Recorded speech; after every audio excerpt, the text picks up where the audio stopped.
Magandang araw sa ating lahat. Ang tatalakayin natin ngayon ay ang Vietnam Police System. Nakapaloob din dito kung ano nga bang type of government ang meron ng Vietnam. Ganun na rin ang name of police agency sa Vietnam, pati na rin ang rank sa pinakamataas hanggang sa pinakamababa.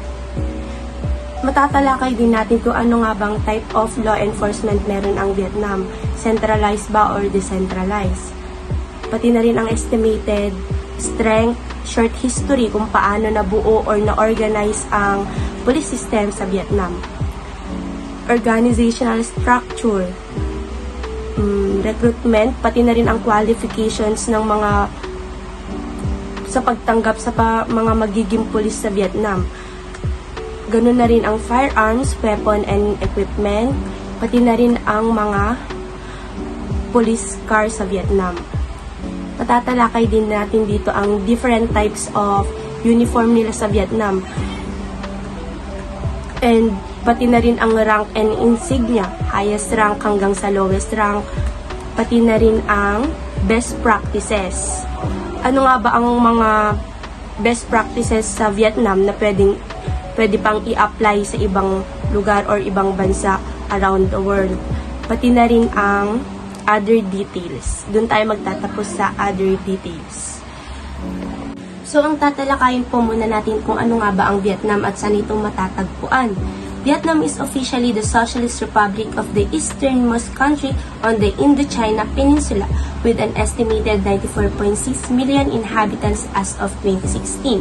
But the current population po ng Vietnam is 101.1 million as of October 2024.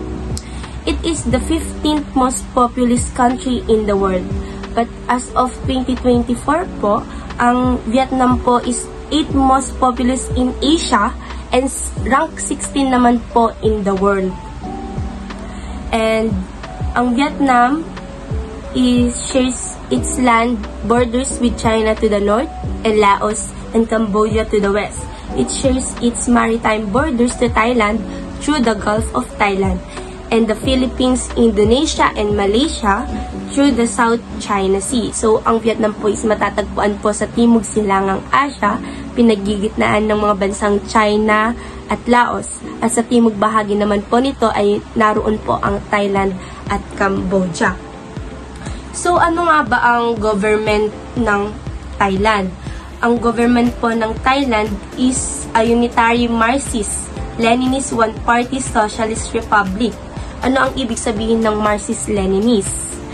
Ito ay isang pananaw na nagsulong ng pagbabago sa lipunan sa pamamagitan po ng revolusyon, kung saan manggagawa ang may kontrol sa gobyerno at ekonomiya. Ano naman ang ibig sabihin ng Communist Party? Ang Communist Party po is ito lamang ay may isang tanging partido na may kapangyarihang politikal. Kumbaga, nag-iisang partido lang po ang Vietnam. Ito po ay pinamumunuan po ng Communist Party of Vietnam. Sila na po ang government ng Vietnam. Then, Vietnam is one of the two communist states in Southeast Asia. Dalawa lang po kasi ang communist state po natin sa Southeast Asia. First is the Vietnam and second po is Laos. Dumako na po tayo sa overview. Name of police agency po ng Vietnam is the Vietnam People's Public Security. Ito po yung main police and security force of Vietnam under control of the Ministry of Public Security. The People's Public Security Forces has the function of advising the Communist Party of Vietnam and the state of the Socialist Republic of Vietnam on the protection of national security and preservation of social order and safety. Ang People's Public Security of Vietnam po ay may dalawang branches, which is the Vietnam People's Security and Vietnam People's Police. Sa Vietnam People's Security po, nakapaloob po dito ang mga intelligence. Then under intelligence, meron po tayo dito yung mga agency. First is the Ministry Public of Security or MPS, General Department of Defense Intelligence or GDDI, Central Committee of Internal Affairs, Cybersecurity and Crime Prevention Department. And sa Vietnam's People's Police po, ito po yung law enforcement po ng Vietnam. At ang pangalan po ng law enforcement po nila is Vietnam People's Public Security. Then, the Department of Police Agency is we have the Ministry of Public Security. The Ministry of Public Security is the agency that manages the Vietnam People's Public Security, the Vietnamese Uniformed Police Force. So, ito po ang mas mataas po to sa Vietnam People's Public Security kasi minamanage niya lang po yun. Ito po yung Ministry of Public Security is the Vietnamese Uniformed Police Forces. Then, we have the ranks. Police General po ang tawag po nila sa pinakamataas na ranggo sa kapulisan po sa Vietnam. Same with the Philippines, Police General. Then, sa pinakamababa po is Policeman Constable. Naman ang type ng law enforcement sa Vietnam. Ang Vietnam po is a centralized law enforcement. Ibig sabihin, most of the political power and decisions making concentrated at national level or central government. So, may iisang decision lang po sa centralized law enforcement. Ibig sabihin, the decisions are made uniformly across the country. Then, for the motto, ang motto po ng kapulisan po sa Vietnam is for security of fatherland. Ito naman ang estimated strength ng Vietnam. The estimated strength of Vietnam's police system is typically reported to be around 150,000 to 200,000 personnel. This includes various branches like the People's Public Security Forces, which handle law enforcement, criminal investigations, and public order. Ngayon ay dumako na tayo sa short history kung paano nga ba nabuo or na-organize ang police system ng Vietnam. The People's Public Security of Vietnam is the main police and security force of Vietnam under control of Ministry of Public Security. It is a part of Vietnam People's Armed Forces and under the de facto control of Communist Party of Vietnam and beloved President Ho Chi Minh in the August Revolution. The force was created on August 19, 1945, the General Uprising. Since its inception, the People's Public Security has always received direct leadership, continuous training and care from Communist Party of Vietnam and Uncle Ho, as well as the great support from the people to become a key force in the cause of protecting national security and maintaining social safety and order. The People's Public Security of Vietnam was founded on the very day when the people overturned the oppressing apparatus of French colonialism and Japanese racism and established a revolutionary government of people. At first, it had no united organization, but three agencies with different names, namely Security Service Bureau, Scout Bureau, and National Self-Defense Force, were established relatively in the three regions, the North, Center, and South. The three agencies took the same functions and missions, fighting counter-revolutionary hostile organizations, maintaining social order and security, protecting the party, the revolutionary government, and the people. Sa madaling salita po, ang naganap po dun sa short history is nagrebelde po ang mga tao laban sa mananakop na France at Japan. Then, may tatlong ahensya ang nailatag sa tatlong rehiyon, which is the Security Service Bureau, Scout Bureau, at National Self-Defense Force. Ang pangunahing layunin po ng People's Public Security ay labanan ang kontra-revolusyonaryong grupo, panatilihin ang kaayusan at seguridad sa bansa at protektahan ang partido at ang mga tao. Mula noong pagkatatag nito, nakatanggap ito ng suporta mula sa Communist Party ng Vietnam at naging mahalagang pwersa sa pagtanggol sa pambansang seguridad at kaayusan. Dumako na po tayo sa organizational structure. Kung nakikita niyo po, meron po tayong chart dyan, the organizational chart, General Department Police sa Vietnam. Ang pinakamataas po is the General Director of Police. Next is the Deputy General Directors. Then, lahat po ng command, lahat po ng mga information is bababa na po sa different branches, Department of Police sa Vietnam. The organizational structure of the Vietnam police system is hierarchical and can be outlined as follows. First is the Ministry of Public Security or MPS. Ibig sabihin, ito po yung pinakamataas, the highest authority overseeing the police force, responsible for national security, crime prevention, and enforcement of laws. Second is General Department of Police, divided into various departments, each focusing on specific areas like criminal investigation, public security, and administrative management.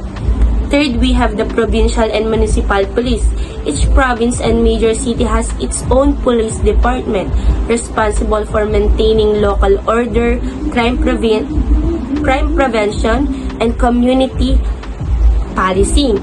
Then fourth, district police.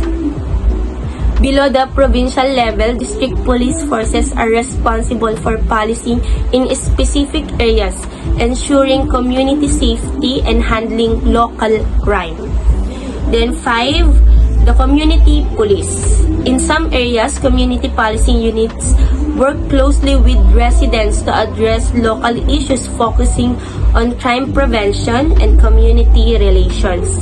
Then 6 is specialized units. Various specialized units exist within the police force, including traffic police, drug enforcement, and cybercrime units, focusing on specific types of crime and enforcement. Ngayon, dumako na po tayo sa recruitment. Ito pong nakikita nyo po ngayon sa screen sa PowerPoint is the qualifications. First is citizen must have a clear background, no criminal record, and no probation. Second, citizen must have a high school diploma or higher. However, in areas with difficult social economic conditions, citizen with lower secondary school diplomas may be recruited. Must be in good health. Siyempre, kung papasok ka sa ganitong klaseng trabaho, kailangan physically and mentally kaya mo yung magiging trabaho mo, dapat prepared ka rin. Men must be at least 1 meter 64 tall. Women must be at least 1 meter and 58 tall. Also have vision of 9 negative 10/10 per eye without glasses. And the total vision of 18 negative 20/10 of both eyes, and no older than 30 years old. Halos, itong qualification po dito is halos same lang po sa qualification sa Pilipinas.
từ trên cao xuống bụng.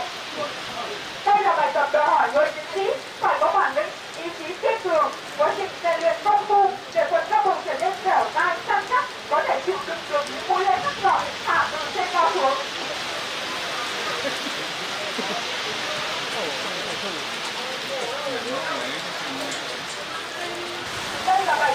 giết hàng công, dùng hàng năm trong một năm đã lên đi trên thế giới.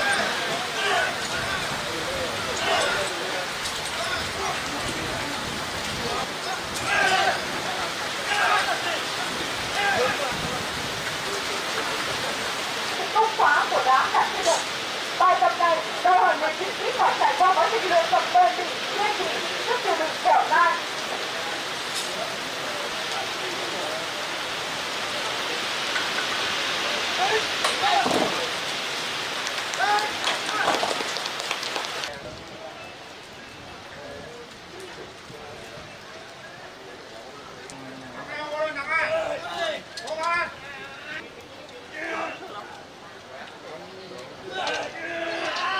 Trước mắt quý vị là bài tập cương phát công. Đây là bài tập thể hiện sức mạnh tổng hợp của toàn thân. Người chiến sĩ không những phải giữ thăng bằng, treo mình trên không, mà còn phải chịu một lượng tác động rất lớn lên phần bụng của cơ thể.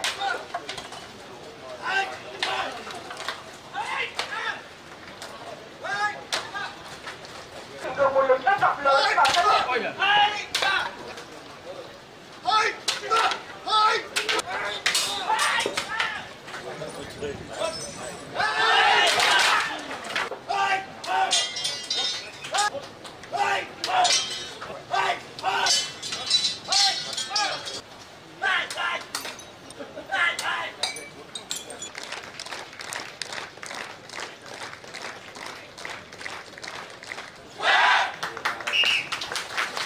Kung napanood nyo na po yung video, yung napapanood nyo pong video kanina, is yan po yung nagiging training po ng mga kapulisan or yung mga papasok pa lang na pulis, mga applicants. Yan po yung mga ginagawa po nilang training, agility, ganyan. Pero kung titignan nyo po, masyadong OA na, pero yan po talaga yung ganyan po talaga nila natetest kung gaano kalakas, gaano ka tatag at tibay po yung isang aplikante po sa Vietnam. Firearms, weapons, and equipments. In Vietnam, they have different types of pistol. Meron silang TT-33, CZ-75, Makarov, CZ-83, Beretta APX. Next naman is the different types of sniper rifle sa Vietnam. Meron silang CZ-750, Dragunov CVD, Prager and Tomet APR, PSR-90. Last but not the least, submachine gun. Heckler & Koch MP5A3, Micro UC, CZ Scorpion Evo 3. So next is uniform. In Vietnam, they have 4 types of police uniforms. Ito ay ang mga sumusunod. Meron silang traffic police, mobile police force, public police force, and the last is the private security force. The first one is traffic police, or in Vietnam is Can Sat Giao Tong. Requires to display their blue ID card which contains informations such as their name, rank, department, and police identification number. They deal exclusively in matters pertaining to traffic safety, include traffic law enforcement and facilitating traffic flow. They wear tan uniforms, which is sila yung mga nagmamonitor sa mga trapiko in a particular area, which means sa mga location na may madalas na aksidente. Nangongolekta sila ng mga ticket sa mga hindi sumusunod sa mga traffic law. And for example, sa mga driver na mabilis magpatakbo o sa mga nagpa-park kung saan-saan. The second one is the mobile police force, or in Vietnam naman is Can Sat Co Dong, created due to an initiative by authorities in response to rising crime levels and a rising threat of terrorism. They are the most intimidating looking force with their all-black uniform, CSCD helmets, bulletproof body armor, riot shield, and ubiquitous assault rifles. The third one is the Public Security Force, or in Vietnam naman is Công an Nhân dân. They deal with the various aspects of civilian life, dealing with the complaints, investigation, and patrolling the street. This force is the biggest of the three, wear the distinct pine green uniform. And the last one is the Private Security Force. Usually wear light blue shirts and dark pants with black buckle, guarding building in shops. Next is rank and insignia. Rank and insignia means represent rank, grade, or designator. Ito yung mga common na nakikita sa shoulder and collar ng uniform ng isang service member. So, dito naman tayo ngayon sa Vietnam People's Public Security rank sa highest rank. Head of Police is Police Chief. Department is Ministry of Public Security. Highest rank, Police General. Lowest rank is the Police Sub-Lieutenant. Dito naman tayo ngayon sa Commissioned Officer. Dai Tong Công an, Police General, only held by the Ministry of Public Security. Tong Công an, Police Colonel General, usually held by the Deputy Minister of Public Security. Trung Tong Công an, Police Lieutenant General, usually held by the Directors of General Departments of Ministry, Directors of Hanoi Police Department, and Director of Chin Minh City Police Department. Titi Công an, Police Major General, usually held by Vice Directors of General Department of Ministry, Directors of Department of Ministry. Next is middle rank. Dai Tai Công an is Police Brigadier. Tong Ta Công an, Police Colonel. Trong Ta Công an, Police Lieutenant Colonel. Tri Ta Công an, Police Major. Dito naman tayo sa lower rank. Dai Uy Công an, Police Captain. Tuy Uy Công an, Police First Lieutenant. Trung Uy Công an, Police Lieutenant. Tuy Uy Công an, Public Sub-Lieutenant. Non-commissioned officer. Tung Si, Staff Sergeant. Tung Si, Sergeant. Ha Si, Corporal. Chen Si, Back 1, Police First Class. Chen Si, Back 2, Police. So, dito, makikita natin kung ano nga ba yung itsura ng rank and insignia. Makikita natin dito ang general na may 4-star, which is ito yung pinakamataas na ranggo. And ito naman sa baba, makikita natin yung police officer na 1-star, which means ito yung pinakamababang posisyon. Best practices. The police in Vietnam are good when it comes to martial arts. It is a great help, especially for their work. They can use it in case they are in danger in a situation like that. They can protect themselves and other people. Next is the Vietnam's police are generally known for their strict, especially regarding laws and regulations. They enforce traffic rules, public orders, and various locals quite rigorously. Anti-terrorism exercise. Organized by the Ministry of Public Security, held during police competition in Vietnam. A competition for Vietnamese police officers featuring various activities including martial arts, performance, and shooting contests, and an anti-terrorism exercise, which is ito yung way para mas ma-enhance yung kakayahan ng mga Vietnamese police sa paghawak ng baril at sa martial arts. And next is the other details. Ang People's Public Security ng Vietnam is meron din silang vision and mission. Vision. The public security strives to create a level of professionalism, service, and excellence in law enforcement in which our constituents will live, learn, and work. Mission. The People's Public Security of Vietnam is dedicated to protect and serve our communities, guests for perfectful and safe existence, free from fear and democratic values applied to constituents. And next is the salary, kung ilan nga ba yung nasasahod ng pulis sa Vietnam.